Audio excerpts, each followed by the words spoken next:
So it looks like it's just a few minutes past 7 p.m. So we will get started on our artist talks for Luscious, Tasty, and Delicious, an international juried art exhibition at the Barrett Art Center. I think we're just waiting for one more of our artists to get their video on and we will be all set. My name is Joanna Frang. I am the executive director at the Barrett Art Center. And I'm here with three artists who were selected for the show by Holly Hughes, who is the curator of exhibitions at the Atkins, sorry.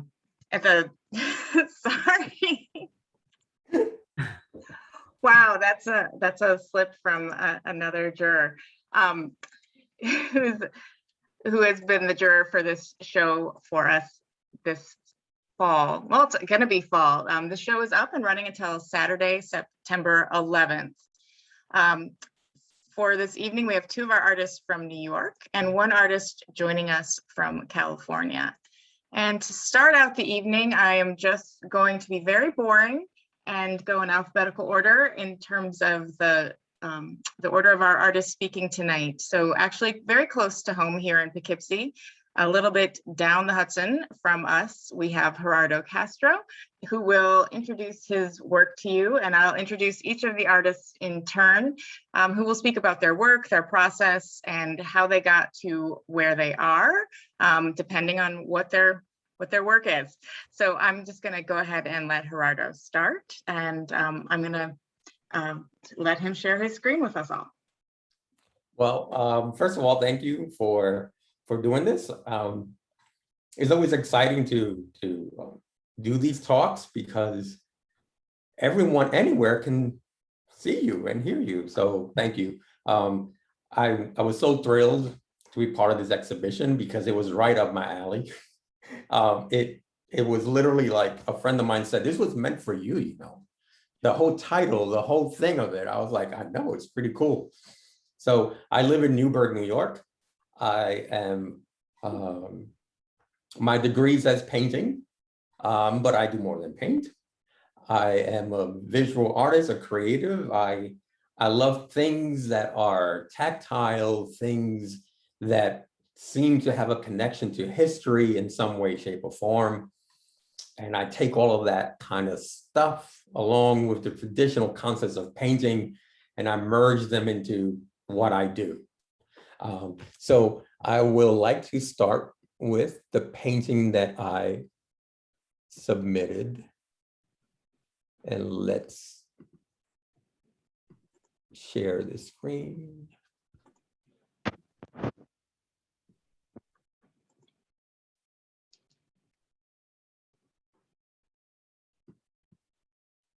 Is it up there? Perfect. Oh, you see it, great. So for quite a few years now, I have been doing artwork that is infused with the concepts of what is masculinity, what makes a man a man. I love the idea that the concepts of gender are at times blurred within my work. At the same time, I like to explore the ideas of maximalism. I love to pile things on. My work, like the one that's on the screen and the ones behind me, there seems to be a lot of quote unquote stuff in them. I love stuff. I love these beaded fruits that I put into my work because again, they're tactile. They remind me of a time in which I was a kid and I saw so many beaded fruits throughout my home and I connect with them. But again, my work, most of my work deals with concepts of the Latino culture, masculinity, the ideas of excess, particularly in the amount of things that I like to use.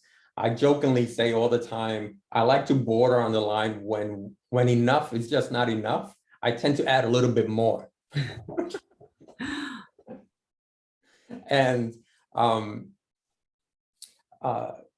I do other imagery that is based on the ideas of empowerment, particularly in the newer series that I'm working on now, which two of them are behind me, which is the empowerment of women. I grew up with very strong women, women who guided me, guided my brothers and sisters, and I've the power of the feminine energy and the power of just the strength of the woman in the household was important to me as a kid and even now. And I've always found that the women were the gel that held our family together. And as I worked on this series that's behind me, I chose these women that were examples of the empowerment of culture, the empowerment of just who they were as human beings on the planet, the great things they achieved. And I love the idea of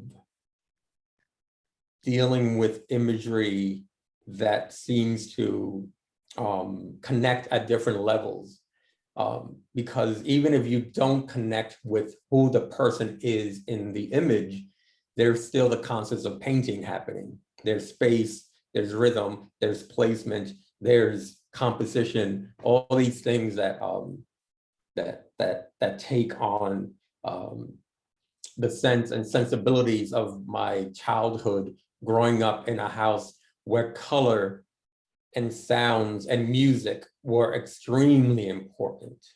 So that's kind of what you see in a lot of my work. I'm always excited to show my work because I think one of the most important things we can have when we deal with issues of masculinity and machismo is conversation. Again, my work brings with it at times uncomfortable conversations. And I realize that in that uncomfortableness, there's a place in which we can figure out how to have better dialogue with each other about what is this idea of machismo. I grew up in a very machismo culture. So all of those influences of the things that I heard of what actually makes a man were things that I always debated. And as an artist, I think the only way that I knew that I could challenge those concepts was through my work. So that's why I embellish some of these male forms, like the one that's in the show, where they're surrounded by gold and big earrings and purple lips. And yes, at times I like to provoke. I'll admit it. My work likes to provoke and make people say, oh, what's going on here?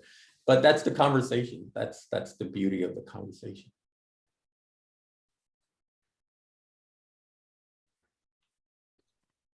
Let's see. And I'm going to show one more of one of the paintings that I've done. Let's see.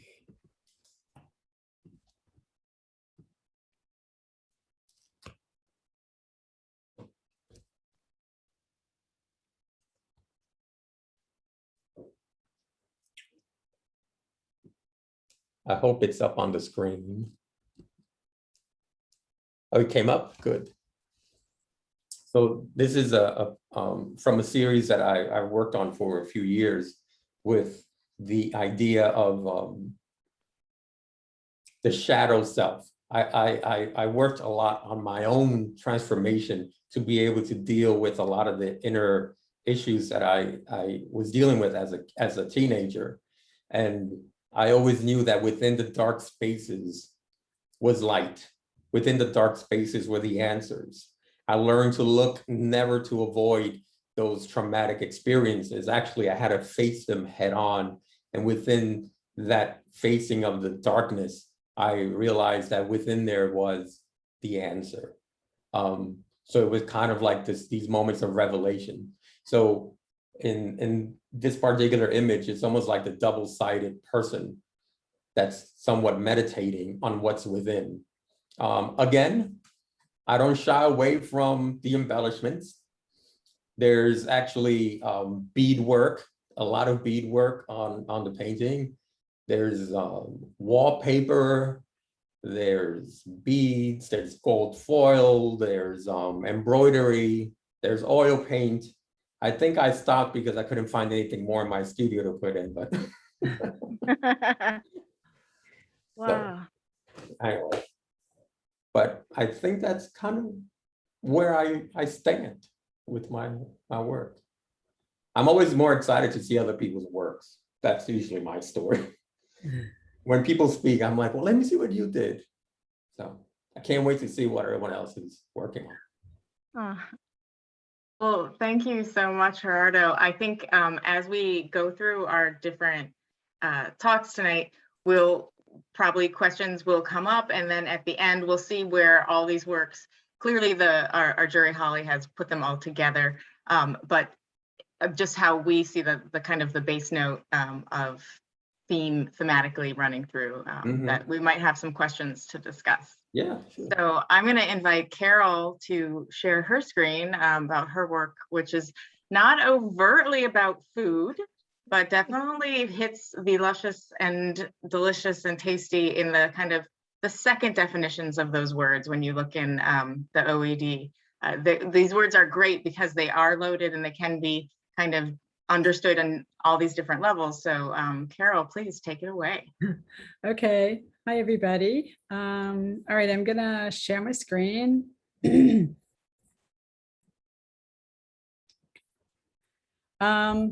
So thank you so much for having me do the talk, and I feel very honored to be in the show.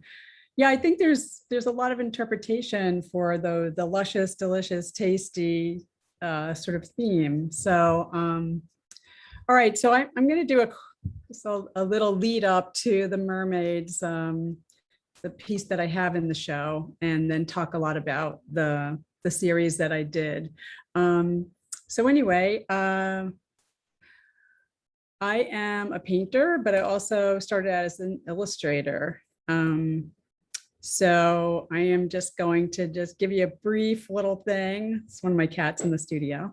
But this is, I also teach at the School of Visual Arts. I've been teaching there a long time, and just a little bit of history there. I have worked for many different places, just books, magazines, newspapers. Just go through these quickly. I do sketching all the time. I teach drawing on location for the school, and painting. So these are just some of the supplies, just a little quick thing. And then I was going to the Museum of Natural History a lot, where I would do drawings right from there, and just experimenting. I love drawing from life.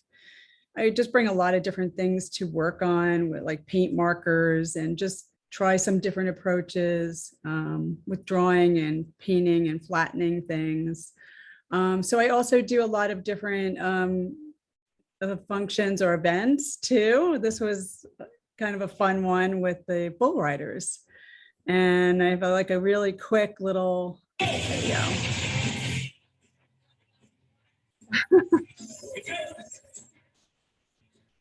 Oh, wow.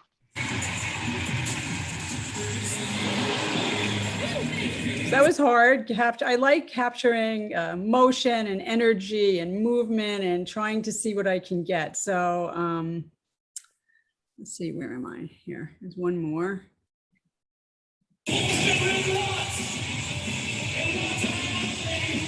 There's a wild event.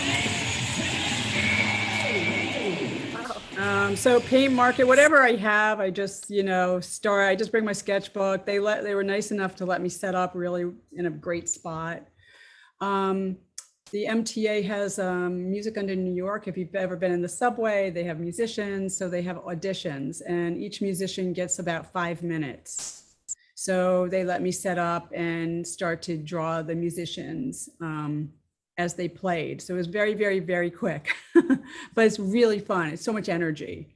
So that's kind of a little bit of what a lot of location stuff I do.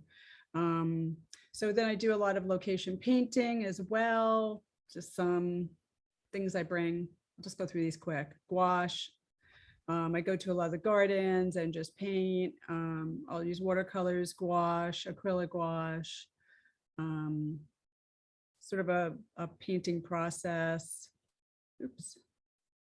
Okay, so now mermaids, yay. All right, so last year when we had the mermaid parade, we didn't have the mermaid parade. So I usually go to the mermaid parade every year, and I've been a judge at the parade for the last 3 years. And it's when you're the judge, you get like this backstage pass to go, and where they're, putting on the last minute makeup and costume parts. It's the biggest art parade in the US. And anyway, here it is. I don't know why this isn't working here. And since it was canceled last year, it's actually just got canceled again this year. I know. It's so much fun. If you've never been, you've got to go. Yeah, it is. So anyway, this was the piece that got in the show, and I call her Candy Mermaid, because she just, the colors, it does feel very delicious and luscious and tasty, right? The makeup is incredible, and the just everything they do, the costumes, I did some like little details as well. These are all done in gouache. And okay, this is the Medusa mermaid. But I felt like, the colors are always so bright and amazing that I wanted to kind of experiment a little bit more and push the color. But besides, the technical aspect of it, I wanted to find different mermaids, different women who were just very strong and powerful. They took on their costumes, and I don't know why that just went blurry there. So it's kind of like I wanted to explore their divergent emotions, projecting power, strength, vulnerability, sort of gay pride, women power, and just joy. I don't know. It just was just a night with everything going on in the world last year. It was just very, it was just really a nice escape, besides, going into the different personalities, very big personalities, very extroverted. And I mean, I think a lot of them were just very, maybe they were like that anyway, but once they put the costumes on, the makeup, they sort of became their alter ego. I don't know, I could never do that, but it was just really, really fun to kind of explore all of it. And just everybody, all different cultures and ethnicities, and it was just really, it was really fun. And I hope that there's a seriousness to it too, and there's definitely part of that person I feel coming across to the viewer, besides just sort of the exterior costume. So, I mean, I love doing women portraits. I love showing how, I don't know, diverse and just fun. And anyway, yeah, some of the costumes were like amazing. Wow. Yeah, and they do have like, anybody can enter, you can, a lot of people just do it it is a competition. When they're going by the judges stand, we get bribes and lots of different things thrown at us. Good though, like little bottles of things and candy and little trinkets, and in hopes that will persuade us to vote for them. But they're it's just really a lot of great energy. And but it is, like I said, it is the largest art parade in the US, and some people work on their costumes. I don't know why this isn't loading there, for the whole year. And Wow. yeah, and there's floats and just a lot of different things happening. So anyway, it's done. These were just just had this from another slideshow, but these are great things if you don't, for the people that are watching the slideshow. These are all great things to sort of join. They're for free, and it's nice to get different articles. And oh yeah, this is my one more frame. Boop, that's me. So okay, hopefully I didn't. It's in my time frame. All right. That was wonderful. And you went through so many, and I don't know if anyone will want to invite you to pull up any of the individuals, but for the volume that you've created in this time period, you're right. The personalities do come through, and it's just very impressive to see all together like that. So thank you for sharing the whole Thank bunch. And then we'll move on to Rhiannon, and I do think we will have a really good conversation coming up after we hear from Rhiannon, who's joining us from Monrovia, California, which I just learned where it is geographically, in the southern part of California. So Rhiannon, thank you so much, and you can go ahead and take us away to your studio where you are. Okay, thank you, Joanna. I am so happy to be included in the show. Can you hear me? Yeah. Okay, you can hear me. Okay, just thank you so very much. I'm so happy. My parents are from Rochester, New York. So, and my dad came out here. So I have all my family back east, and my family's a big Italian American family. So I'm just thrilled to be in the show. So let me get started, I guess, with the slideshow. And just get started. Right now with my slides. It should pop up right now.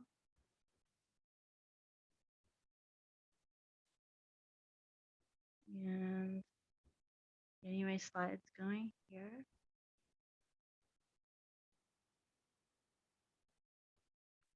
Is it popping up?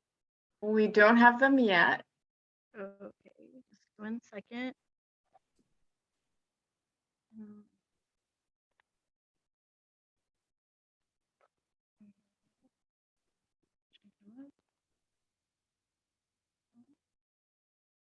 Okay, hold on. It's supposed to be popping up. should come up right away.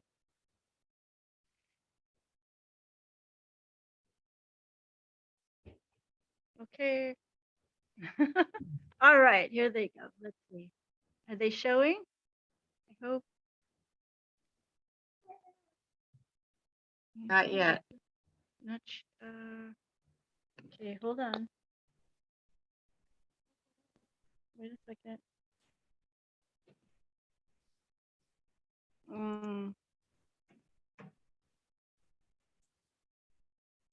Okay, hold on. Come up. I know we did this in the practice. Come on. Okay, hold on. I had them. Oh.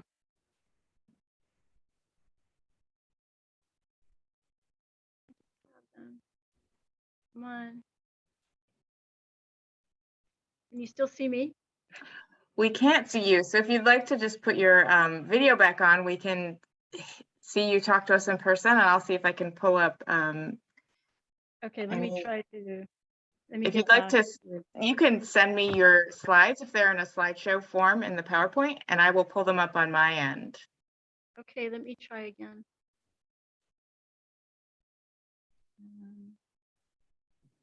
Oh, okay, let me try again.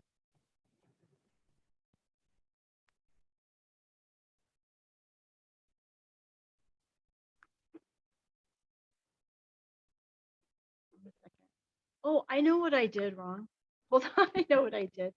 I think I clicked on the wrong thing. Oh, I'm so sorry. Hold on. Doing this. Hold on. I'm going here. Okay. Hold on. Okay, now you can see me. Yep. Okay. Okay. I think I clicked on the wrong.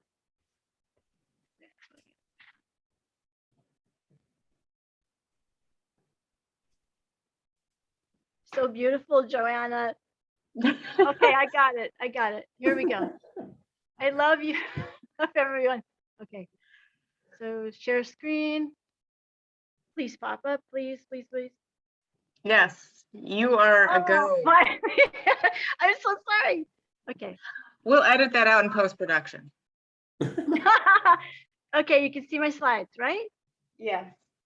Okay, so this is the painting that was accepted in the show that you currently have there, Luscious, Tasty, Delicious.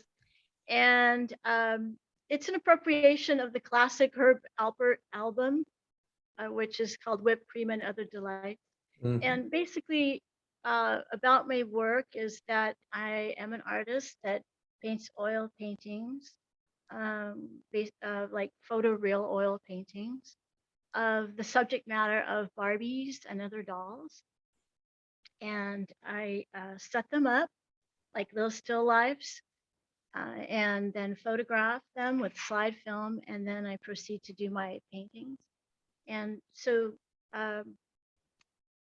this particular one is of a doll that I chose. You could, because I wanted to appropriate this image, because it's so classic and it's so great, and it embodies everything in one image. I don't know the artistic team that designed it, but it's so classic because it has love and lust and food and beauty and all these things wrapped up into that single image. So I put the doll, I took the doll and arranged her and wrapped her in cloth with the shaving cream and recreated the whole thing and photographed it and did my painting. And I'm so thrilled to have it with you there. And I'll just move on. This is props from my studio. I just wanted to show you how I work. I collect all these props, little tiny miniature, lovely little things to put with my dolls to create my photos for my paintings.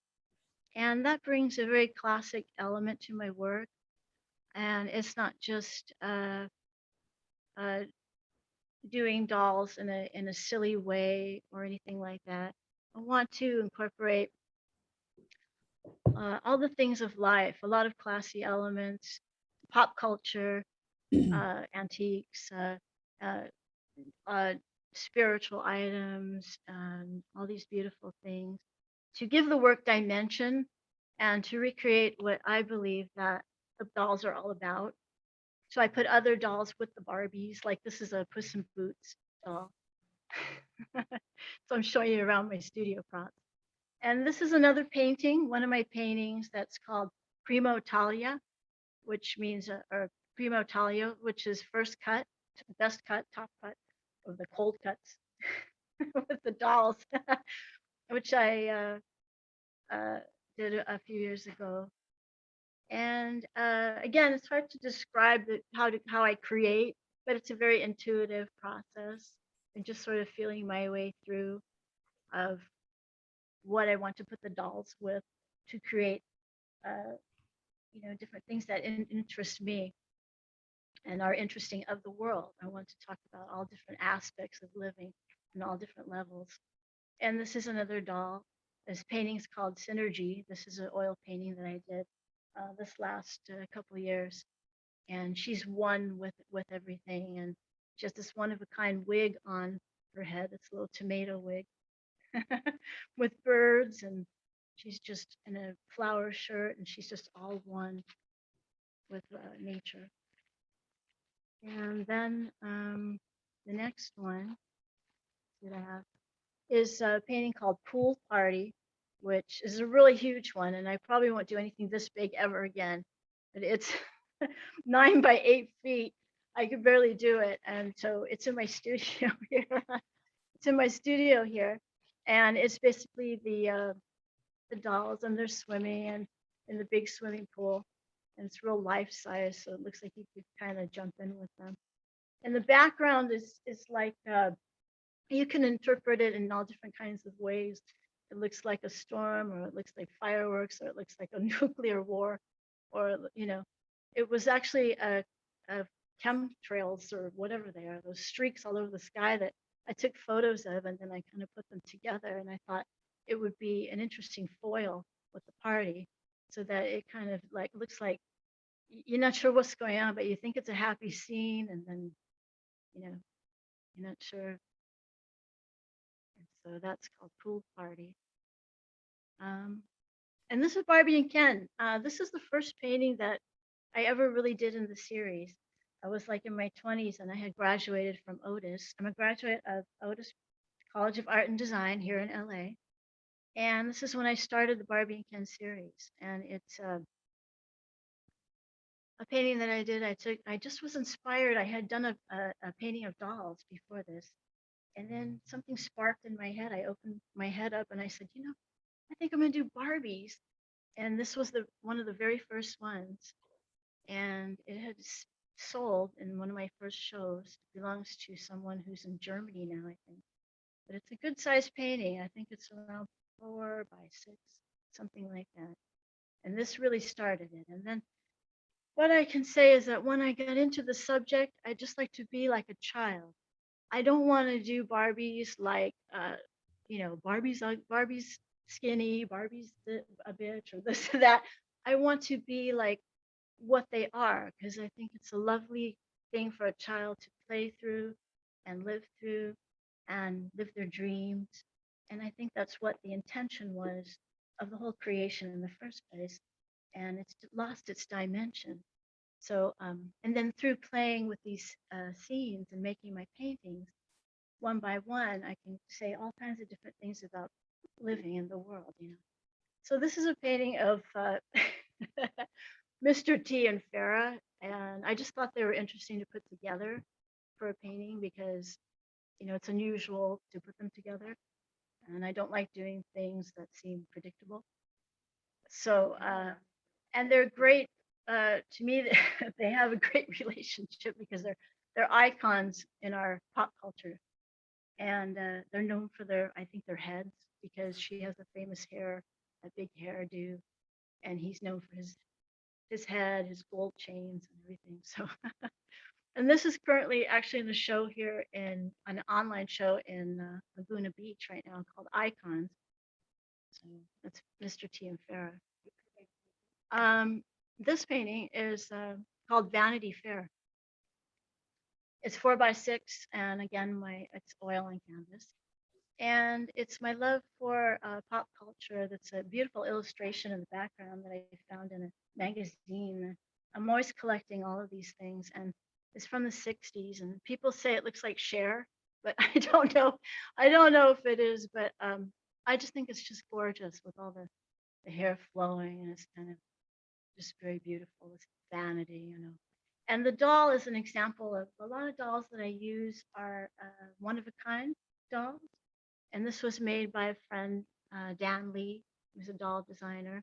And he did the hair, and he does the clothes and the makeup, and he makes beautiful Barbies. And that's an example of different dolls I use. So very one-of-a-kind. And this is a painting actually I just did last year during this whole pandemic COVID thing. I myself got sick. So I was so sick, and then I actually photographed this. I don't know if you could tell, you could see on the screen, but they have little hydroponic glasses, little tiny hydroponics with little plant, you know, in each one. And I actually created it around 2019, and then I thought, I think I'll start painting it. And I started painting it, and then I got sick, really sick with this COVID thing. And then this whole George Floyd incident happened. All these things were happening. It was really sad. And I was painting, and I was crawling into bed, and I was sick. And I thought, yeah, you know, I really feel good about this because I feel like it's through my work in a lovely, childlike fashion, but I can say beautiful things about the world coming together. The painting is called Love from Above. So it's just about a very human togetherness, and we have to focus on the planet, and you know, so it's very sweet. And this is in a show that's going to be actually the opening is in South LA this weekend. I'm very excited. And this painting right now is going to be in a wonderful exhibit, which I'm very, very proud of too. So that's Love from Above. And this one is a great painting I did about 10 years ago. It was in a show called Car Culture in Orange County here. And another great example of, you know, just what I do when I'm playing and I put things together. And, you know, just it's PJ and Casey, they're classic dolls, Barbie's friends. And yeah, so it's called Driving Through, and I just put them in the buggy, and I got the burger from a Carl's Jr., popped it on the back. And it's just a comment about the driving through the fast food culture and that sort of thing. So it's called Driving Through. It's about 5 by 6 feet. And this is called Pink Fantasy, another painting that I just finished this last year. The top got cut off in this slide cropping, but it's I set it all up. You know, I do all my still lifes and photograph, and it's my painting, Pink Fantasy. And I'm almost done. These are done on circular canvases, and so this is a painting that's about 5.5 feet. It's called Felicity, California. Felicity, California is the center of the earth. You say it's actually a town, and it's called the center of the earth. So these things interest me, you know, that these weird things interest me like that, you know, that they pinpoint this as the center of the earth. But so it's on a circular canvas, and I like the illusion of painting with the shape. So I decided to make it look like a bubble, you know, on this circular canvas. So I don't know, it was very tough to paint. And this one is only 12 inches. So I'm showing you that I can paint the dolls on their actual scale as well. So I just don't always paint them like life size, but sometimes I'll do some small paintings too. And it's very tiny, 12 inches, another circular canvas. And it's merman Ken and mermaid Barbie in like a aquarium round bubble there. And I think we're almost done. This is called Rainbow Dolls, an example of that. I don't just don't always use Barbies and Barbie type dolls, but other dolls too. And there, it's a Rub-a-Dub Dolly classic from the 70s. But I wonder if they make an African American version of it, and they do. And she's very expensive. I had to buy her on eBay. I was like, wow. But I just thought it'd be cute to put them together. And then I have this wonderful blow up rainbow, inflatable rainbow thing, which is going to be in a few other paintings as well in different ways. And my friend made the origami flowers, and I just put it in their hands. I thought it was really cute, and I arranged everything, and that turned into my painting that I just finished this year. And this painting is going with the Love from Above. It's in the show right now that's going to be coming up this weekend. And it's almost like a diptych. They sort of go together in a lovely way. And so that ends my slideshow. It gives you a sense of my work and what I'm about. And I guess I'll end there. And I thank you very much for your time. And I appreciate everything about this. I send love and joy to everybody. Thank you.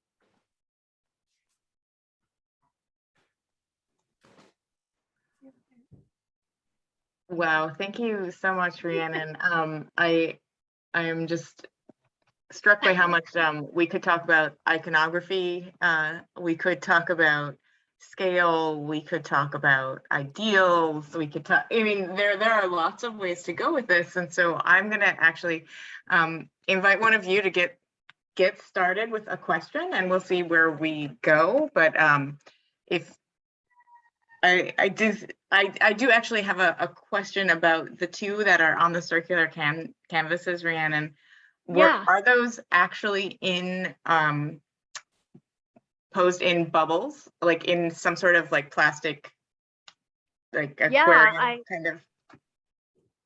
Yeah, yes, they are. I set everything up, so that's why I've been sort of like in this weird isolation place for about 10 years, just like creating all this stuff, because the great part of the work is getting all this together and taking the time to create, letting all the ideas flow through my head and to do everything. And so, yeah, I actually found these big bubbles to put them in, and I fill it up with water. And I actually, I put them in there, and the one with the water is, I think it's a top of a big bubblegum machine, actually, and I'm going to do a big version of it, of the whole bubblegum machine, and they're they're in it in a different little pose, but it's the same mermaid and merman, but I'm going to do the whole gumball machine, which is going to be very cool.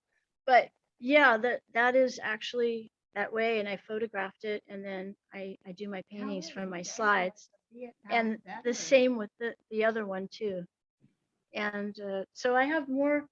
I have actually a big huge bubble, like it's like 3 feet, and I'm creating as we speak, doing some great scenes with that.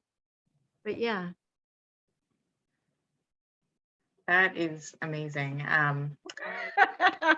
So I'm ready to come out in the world, and I'm so excited with being accepted in your show and coming out in the exhibitions now that I'm in, and I hope to be starting to show all the time now and work very hard and produce everything and enjoy meeting all the beautiful people like you and the other artists here and all over. It's great to share. Well, thank you. So would anyone like to start with a question? I can start, but I'd love to have a question from a fellow artist to another artist or to the group. If anyone has anything they'd like to. I'll ask a question. To both of the artists, because it seems like artists, we like to collect things. I'm also a collector of certain things, although I always criticize people for collecting stuff, but then I'm like, why do you have all that stuff? And then I say to myself, I hope they don't come in. And then they come to my studio and they're like, there's a lot of things here. I'm like, no, there isn't. I need these things, right? How do you just collect things? Are you buying things, or like I for example, the Mermaid Parade, right? I've been to it a long time ago. I grew up in New York City, so it's Coney Island is a love of mine. I have Coney Island stuff. Someday I'll use it. Do you collect mermaid things? Are you a mermaid fanatic? And then we have someone who collects Barbies, and I'm trying to say to myself, what do I collect? And I'm sure someone can pinpoint a lot of. I collect beaded fruits, right? Like, who collects beaded fruits? Me. Anyway, Good. Barbie collectors, yes. Mermaid collection, maybe. I don't know. Maybe. I do have some things, like I've gone to, they had some fundraiser things where they had the different things you could bid on. And so I have a few mermaids, little Nice. mermaid statuettes and different things from Coney Island, you Right. know, from over the years. Yes. So But I guess I do. But I will see you as a mermaid. I know it. I can see Oh, it. I can see it. I don't can see it. know. No, I know. You're gonna be in there. We're gonna. I was like, I know that mermaid. I love the idea that you don't see yourself as I'll ever be. I think you it takes a little, little sparkle here, a little glitter there, and yeah, maybe. I don't know. I like to be behind.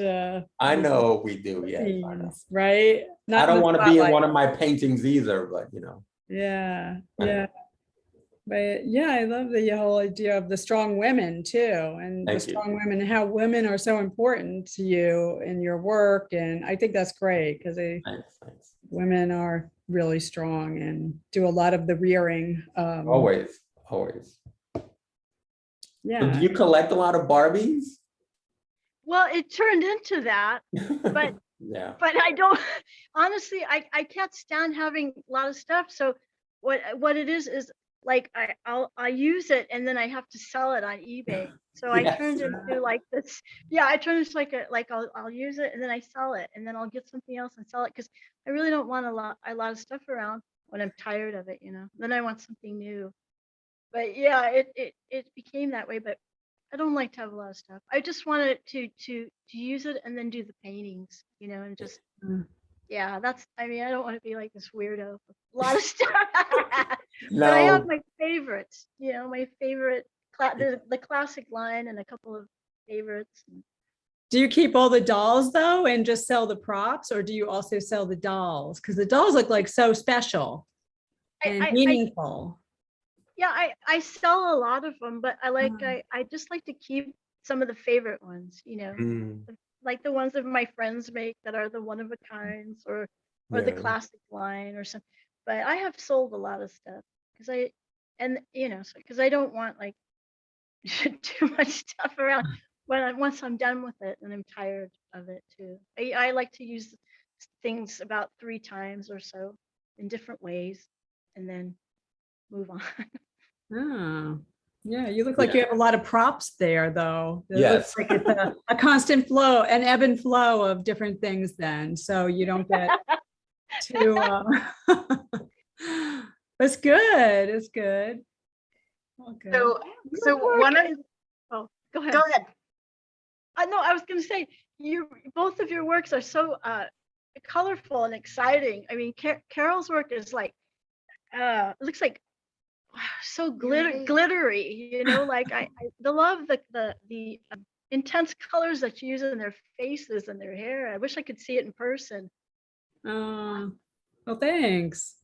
You have a lot of beautiful colors in your too, of course. And yeah, that's It's amazing the detail and the props and how you light them, and I mean, you buy everything, you put it together, it's all conceptual. And then yeah, I love the juxtaposition of the different dolls too, you know, and the statements.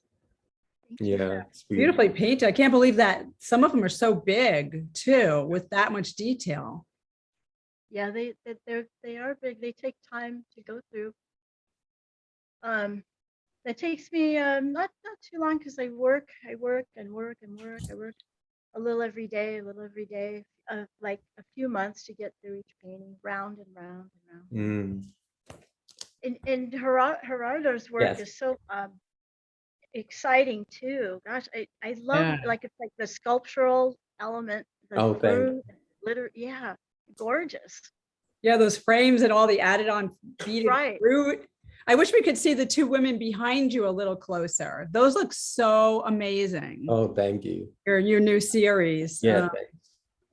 So do you have a place that you'll be showing those, or do you have an imagined place that you'd like to show them? What happened. Well, what happened to all of us was, you know, there were shows that I had lined up, and then COVID steps in, right? So this series of these women, there's 12 of them. I'm working on the 12th one now.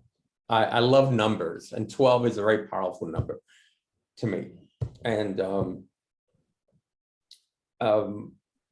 I want to show them all as a unit, because when they're all together, there's an amazing conversation that happens in the space when these paintings of these women are all holding court. I call them holding court, and they're all there. I've seen them together because they're in my home, but people have emailed me regarding buying some, and I've said at the moment no, because I just I want them to be out at least once somewhere. I'm working on the somewhere. So it's probably gonna happen next year. But I am in the city where I live, in Newburgh, New York. I hold or organize open studios, and ours is in September. So these women and some of my work will be part of Newburgh Open Studios. So great. So any New Yorkers who are watching this recording, that'll be up on the Barrett YouTube channel, and we'll share with the public through our website, who don't catch this tonight, but that we can come hopefully see them during Open Studios in Newburgh. That'd be nice. And Carol, will we have a chance to see the mermaids together anytime soon? I know, I would love to have that, because I have 15 so far of the portraits. And I'm still working on sort of more and another series that will go with that. But I am going to work on trying to get like a solo show somewhere where I can at least have the mermaids. That would be great. I would love to just have them take up the space and get and have people react, you know, and just So so this is a kind of an artist question, like a practical nuts and bolts. Have you, in the same way that Gerardo has to think about, you know, the sale of his work before it's sold together, have you parted with any of your mermaids yet, or are you holding on to them until you can put them together? I so am with you on like holding off. I have not sold any of them yet. Some people have asked, and I just really want one time where they're all together before I sell them. I have made some prints of a few of them so that I could at least sell some prints to people that are interested, but no, I haven't sold the originals yet. I would just love to have them all be in one show before they start to get scattered. Yeah, I agree. Right. It's hard, you know, when it's so fresh too. It's hard to, I don't know, for me personally, to kind of let them go. I need to live with them just for a little bit. You know, I don't know why it's so hard, but it is. And is that something that you've felt with other works when you don't do them as a grouping, or the same with Rhiannon when you have these two that are almost like a diptych? When you have something that seems like they're part of a set, like, is this something that happens with other works, or is it really just when you're doing something that's speaking to another set of paintings that was all part of one kind of cluster of explosion in your brain? Wow, that's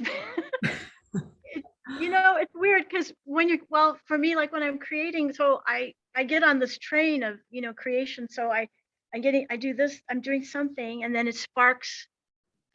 It'll spark into something else, and then so I guess relationships come like that, but it wasn't intentional like that. But I think that the artists know, it's that creative thing that goes on. Once you turn it on and you're working with it, like I go with my hunches, and I want to do this. I want to put this together. I think I'll do this. I think I'll do this. I don't know. It's like some button I turn on, and I'm just okay.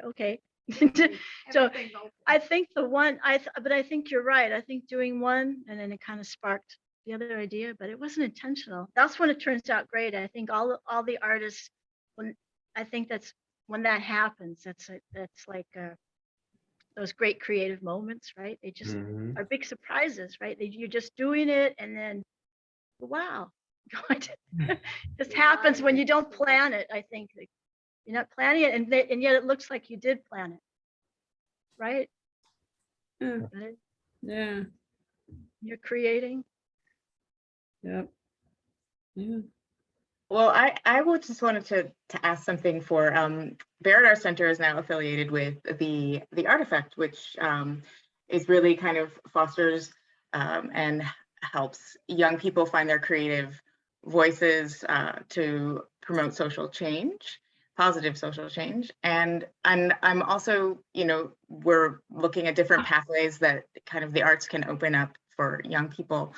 And I'm wondering, for young people who are interested in pursuing long-term careers as you have in the arts, if you have something like your work that has surprised you on this path, that has gotten you to tonight in 2021 talking about a body of work that you've created over the last year or two, just something that's been surprising about this whole journey that kind of just to share.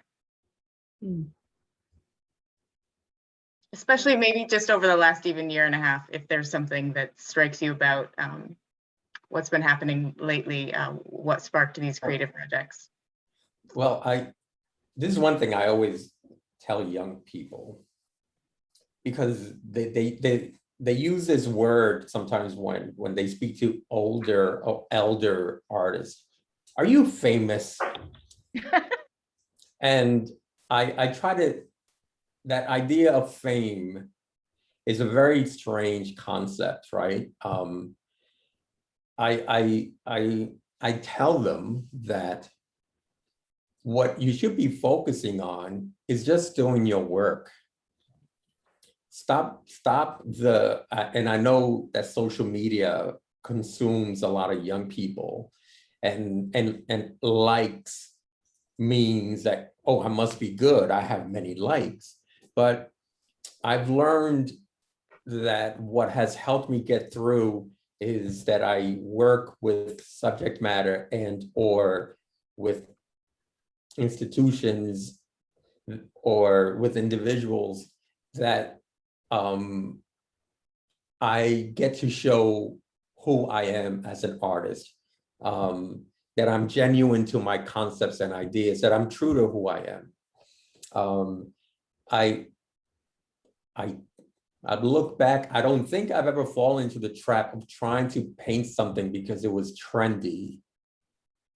So at times I wasn't very popular with many galleries, but I knew that that wasn't my objective. It wasn't to be popular or known. That comes with time, the idea that people start recognizing your work. So I'm glad I'm not famous. Because it's like, are you famous? It's like, well, it's so relative. It's like, I don't think I'm famous, but there are people who like my work and follow me. And what I mean by follow me is that they followed my career and they are curious about where my work is going and how it's growing. And I always tell young people, just paint what you love, create what you love, create what you love. And criticism comes, it's part of the package. And you know, that's the part that you learn how to like eventually just say, okay, thank you for your criticism. I have to get back to my work now. So, anyway. Thank you. That's good.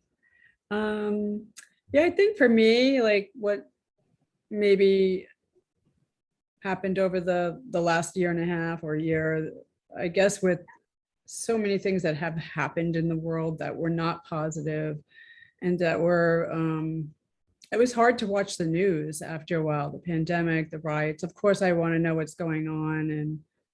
But I don't know, I just think that I had to find something to make myself happy. And I think just losing myself in the creative process without thinking about where it's going to go, if it's, you know, going to be published or in a gallery wall, or just kind of putting all of that out of my mind. You know, I don't have to post it, you know, the whole pressure on social media, and to do a piece with that in mind is sometimes will sabotage it right from the beginning. So, and it just, I think it shuts down the creative process a lot, and it makes more pressure and you feel more fearful of taking risks. So I sort of just shut everything off and just started to paint and just started to explore and tried to let the series kind of evolve in whatever way it wanted to. And it just made me so happy. And yeah, and I think if you can just follow your instincts and kind of trust yourself with certain things, it doesn't mean you stop asking yourself questions or you stop taking risks or explore. But I think, yeah, find something that's really going to make you happy, and you can just kind of explore that and see where you can take it or where it wants you to take it. So yeah, so I don't know, that's what made me happy with the series. And I feel like, and it was nice because I could just like kind of lose myself in that. And, you know, I dream about like the next painting, and it was just like sort of eat, sleep, breathe, a dream of painting and mermaids or whatever. And so it was good. So I would totally suggest, you know, to young people to just go after something, even if you don't know what it is. It doesn't have to all be explained or laid out, or you don't have to understand it. You just get lost in the process. Exactly. You both said everything right. Every time I talk to artist friends and they say, you know, and they're always asked about for advice for younger artists, they always say, just do what you love. Just do what you love. I've heard that so much, and that's really true. That's it. I think that when you're younger and starting, a lot of times you don't know what to do. You're like, what do I do? What do I do? If you just keep, for me at least, if you keep asking yourself, and it's what am I interested in? You know, what speaks to me, or what do I really love, or something, and you'll open up your inner connection, you know, whatever it is that, and all of a sudden the ideas will come through you, and you'll go, yeah, that's it. And then once you get into that thing, and then it opens up, and then you're creating with it, and then the whole beautiful, it's like a seed is planted, right? And then the garden starts growing, and all of a sudden you're just like, yeah, you're in it, right? And then you're all creating in it. And it takes time, right? It takes time. It takes years that have to go by, that so many years went by. And I didn't, because I'm weird. And so in the Barbie thing. And then when I started out, and people for galleries were like, well, are you talking about, like, see, Barbie's like skinny, you know, this feminist? No, I'm not. I'm talking about playing with, like, little girls play with it. And they didn't want to see this, you know, they didn't want to say, oh, okay. Yeah. So, yeah, so I just kept doing it and going inward, and then and then the years pass, and then it starts to become something, and you start putting it out, and people like it, and then you go, wow, I guess I'm okay. Yeah. Yeah, Mhm. and that's it. Just do what you love and feel your way through, Yep. and take your time. Yeah. I think those are words we could all stand to hear and really kind of digest. And I think all of you have kind of shown through this virtual medium how much passion you have for your work. And it was really a joy to hear all of you speak about your work tonight. So thank you so much. Thank you. And I look forward to seeing some of you when you pick up your work, and you will see Rhiannon's work, which was you might not have seen when you dropped off your work initially in the galleries. But thank you all for joining us tonight. Thank you for all of those who joined. A few people were with us the whole evening online as well. So thank you, and we will talk to you soon and hope to see you before September 11th at Barrett Art Center in Poughkeepsie. All right, have a good night, folks. All right, Thank thank you. Good night. So, Night. thank you, everyone. That was